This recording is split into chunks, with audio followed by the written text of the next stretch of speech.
ಎಲ್ಲರಿಗೂ ನಿಮ್ಮ ಕೃಷ್ಣ ತುಳಸಿಯ ನಮಸ್ಕಾರಗಳು. ಎಲ್ಲರೂ ಹೇಗಿದ್ದೀರಾ? ಫೈನ್ ಅಲ್ವಾ? ಓಕೆ, ಇವತ್ತು ನಾನು ನಮ್ಮ ಮನೆಯಲ್ಲಿ ರೆಗ್ಯುಲರ್ ಆಗಿ ಮಾಡೋ ಚಿಕನ್ ಬಿರಿಯಾನಿನ ನಿಮಗೆ ತೋರಿಸೋಕೆ ಬರ್ತಾ ಇದ್ದೀನಿ. ಬನ್ನಿ ಹಾಗಾದರೆ ನೋಡೋಣ. ಮೊದಲನೇದಾಗಿ ಅನ್ನ ಮಾಡ್ಕೋಬೇಕಾದ್ರೆ ನೀರಿಟ್ಟು ಅದಕ್ಕೆ ಚಕ್ರಮೊಗ್ಗು, ಶಾಹಿ ಜೀರಾ, ಚಕ್ಕೆ ಮತ್ತು ಪುದೀನ ಹಾಕಿ ರೈಸ್ ಮಾಡ್ಕೊಳ್ಳಿ. ರೈಸ್ ಮಾತ್ರ 75% ಮಾತ್ರ ಬೆಂದಿರಬೇಕು. ಈಗ ಒಂದು ಮಿಕ್ಸಿಂಗ್ ಬೌಲ್ ತೊಗೊಳ್ಳೋಣ. ಅದರಲ್ಲಿ ಚಿಕನ್ನು, ಉಪ್ಪು, ಅರಿಶಿನ ಪುಡಿ, ಖಾರದ ಪುಡಿ, ಗ್ರೀನ್ ಚಿಲ್ಲಿ ಪೇಸ್ಟ್, ಹಾಗೆ ಅಲ್ಲ ಬೆಳ್ಳುಳ್ಳಿ ಪೇಸ್ಟ್ನು ಆ್ಯಡ್ ಮಾಡ್ಕೊಳ್ಳಿ. ಆಮೇಲೆ home made biryani masala powder ನಾನಾಗಲೇ ವಿಡಿಯೋದಲ್ಲಿ ತೋರಿಸಿದ್ದೀನಿ, ನೋಡಿಲ್ಲ ಅಂತಂದರೆ ನೋಡ್ಕೊಳ್ಳಿ. ಲಾಸ್ಟಲ್ಲಿ ಮೊಸರು ಹಾಕಿ ಚೆನ್ನಾಗಿ ಮಿಕ್ಸ್ ಮಾಡಿ. ಚೆನ್ನಾಗಿ ಮಿಕ್ಸ್ ಮಾಡಿಕೊಂಡು ಇದು ಮ್ಯಾರಿನೇಟ್ ಹಾಕೋಕ್ಕೆ ಸೈಡಲ್ಲಿ ಇಟ್ಬಿಡೋಣ. ಜಾಸ್ತಿ ಟೈಮ್ ಬೇಕಾಗಲ್ಲ, ಅರ್ಧ ಗಂಟೆ ಆದರೆ ಸಾಕಾಗುತ್ತೆ.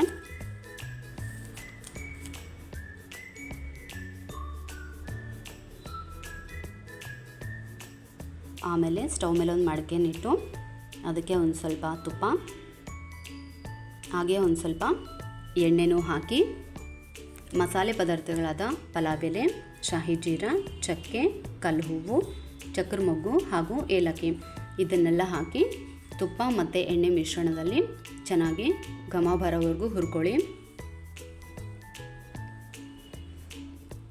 ಆಮೇಲೆ ಉದ್ದುದ್ದಾಗಿ ನೈಸಾಗಿ ಹೆಚ್ಕೊಂಡಿರೋಂಥ ಈರುಳ್ಳಿಗಳನ್ನು ಅದರಲ್ಲೇ ಹಾಕಿ ಚೆನ್ನಾಗಿ ಫ್ರೈ ಮಾಡ್ಕೊಳ್ಳಿ.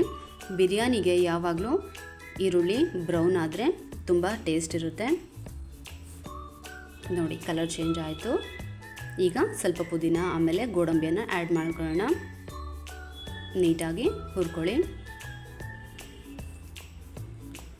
ಈಗ ನೆನೆಸಿಟ್ಕೊಂಡಿರುವಂಥ ಚಿಕನನ್ನು ಮಡಿಕೆಗೆ ಹಾಕೋಣ. ಚಿಕನ್ ಪೀಸಸ್ಸು ಮೊದಲೇ ಮೊಸರಲ್ಲಿ ಮಸಾಲದಲ್ಲಿ ನೆನೆ ಬಿಟ್ಟಿರೋ ಕಾರಣ ಪೀಸಸ್ ಎಲ್ಲ ಸ್ಮೂತಾಗಿ ನೀಟಾಗಿ ಕಡಿಮೆ ಟೈಮಲ್ಲೇ ಕುಕ್ ಆಗಿಬಿಡುತ್ತೆ. ಲೋ ಫ್ಲೇಮಲ್ಲಿ ಇಟ್ಕೊಂಡು ಮಡಿಕೆಯಲ್ಲಿ ಇವತ್ತು ಅಡುಗೆ ಮಾಡಿ. ನೋಡಿ, ಚಿಕನ್ ಕುಕ್ ಆಗಿದೆ. ಈಗ ಸ್ವಲ್ಪ ಕೊತ್ತಂಬರಿನ ಹಾಕೋಣ.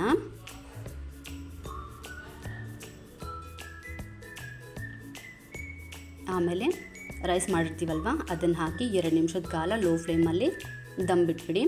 ಜಾಸ್ತಿ ಸ್ಪೈಸಿ ಇರಲ್ಲ, ಸಿಂಪಲ್ಲಾಗಿ ಟೇಸ್ಟಿಯಾಗಿರುತ್ತೆ. ಬಿರಿಯಾನಿ ಮತ್ತು ಚಿಕನ್ ಪೀಸಸ್ನ ನೋಡಿದ್ರೆ ನಿಮಗೆ ಗೊತ್ತಾಗೋಗುತ್ತೆ ಸ್ಮೂತಾಗಿ ಕುಕ್ ಆಗಿದೆ ಅಂತ.